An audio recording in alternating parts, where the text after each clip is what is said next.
Hi everyone. I've had a few requests to do something, maybe, from this book while everybody's confined. And so I'm going to do that. But first of all, I guess I should say, I hope you're all doing well. I don't know about other people, but I'm finding this quite good to be locked up. And it's reminding me of camping when I was a kid with my family in the Lupins. I think it was at Amberley Beach, and you would hear these noises popping all the time, which was lupin pods exploding. And if you don't know lupins, and I assume you do, they've got pods like peas, and in the summer they darken and go black, and then suddenly they explode and seeds go everywhere. And I think pretty much that's going on at the moment, as everything's kind of shut down, churches are shut down, a lot of people not working. I know some of you are from home, or some are going out to work, but nevertheless everyone's kind of confined, and there's this kind of explosion of things going on. Like for some people it's an explosion of family violence, which is not so hot.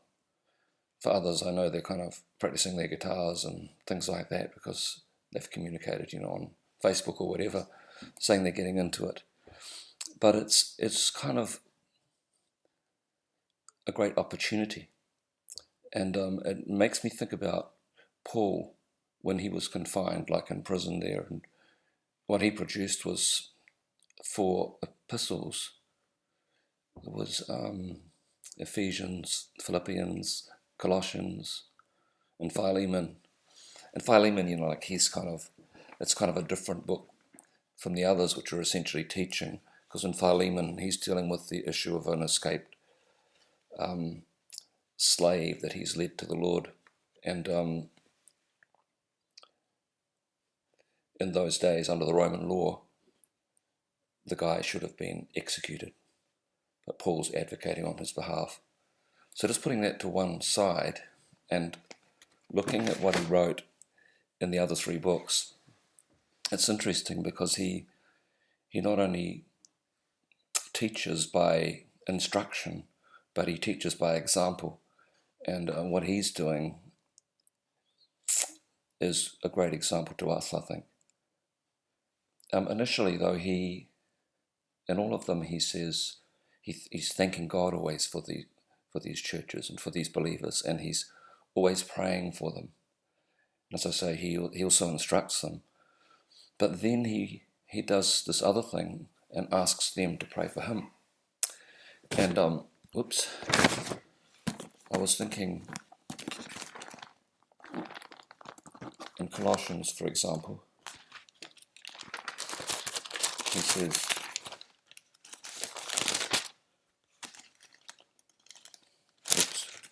Colossians 4, he says to them, verse 2 and 3, I'm reading, devote yourselves to prayer, keeping alert in it with an attitude of thanksgiving. This is a real theme in what he says to them about devoting yourselves to prayer. And I think in 2 of the books he says to be alert when you're doing it, and also this aspect of thanksgiving. Then he says, so devote yourselves to prayer, keeping it alert with an attitude of thanksgiving. Look, I can't help but digress. Thanksgiving is just so critical. While it says that we enter his gates with thanksgiving, and with thanksgiving it actually says, I think the song says in your hearts, but it says with thanksgiving, and there are various other verses which say it should be the heart. I will thank you with all my heart, David says more than once. But it's more, when we see God on his throne, around him people are praising him. And thankfulness takes us toward God. Unthankfulness or ingratitude will always take us away from God. When we become unthankful, inevitably we're away from the Lord. And I sometimes think if we enter his gates with thanksgiving in our hearts, or enter his gates with thanksgiving, do we exit his gates with ingratitude? Because I kind of think we do. He says to them, devote yourselves to prayer, keeping alert with an attitude of thanksgiving, praying at the same time for us as well, that God will open up to us a door for the word, so that we may speak forth the mystery of Christ, for which also I have been imprisoned. So this first thing that Paul's praying about here is that in his confinement, God will still open a door for the word. And I think it's pretty clear that God did, and through two means. One is the way he spoke to people in his confinement, and the second was what he wrote from that place, which is the sort of situation that we're in. We can still speak the word of God to one another, or we can speak to others via the internet or by any means that's remote.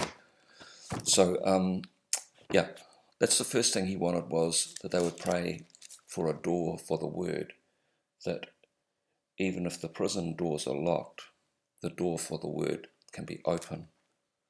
And a second thing that he asked for is,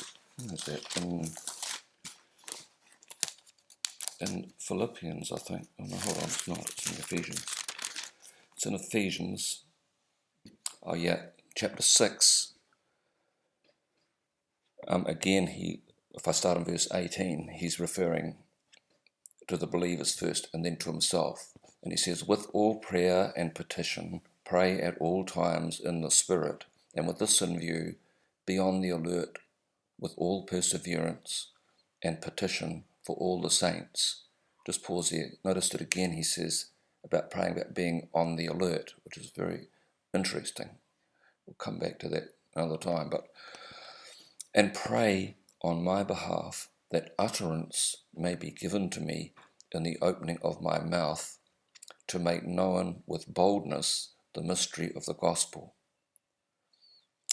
for which I am an ambassador in chains, that in proclaiming it I may speak boldly as I ought to speak. So the first thing he wanted was a door for the word to be opened. The second thing he wanted was that he would be able to speak boldly, and he makes that little bit at the end, boldly as I ought to speak. I mean, obviously it applies to us as well, that we need to speak boldly, and the saints, in Acts prayed for boldness. And I think we all need it.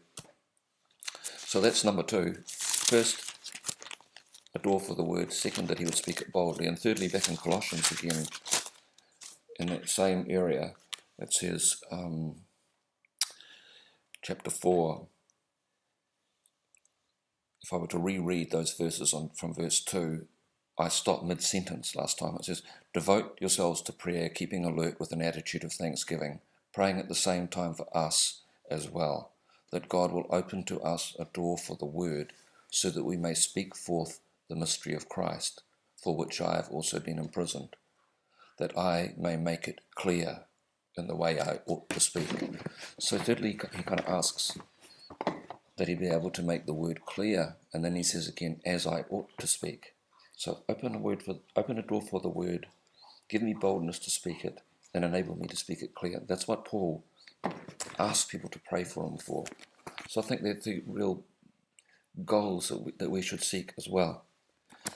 And I really don't want to say much more except what about Philippians, because that's Ephesians and that's Colossians, and he wrote this other prison letter. And it's interesting to see what he does there, because he basically saying, there's only one thing I want. Everything's rubbish. I just want to know him.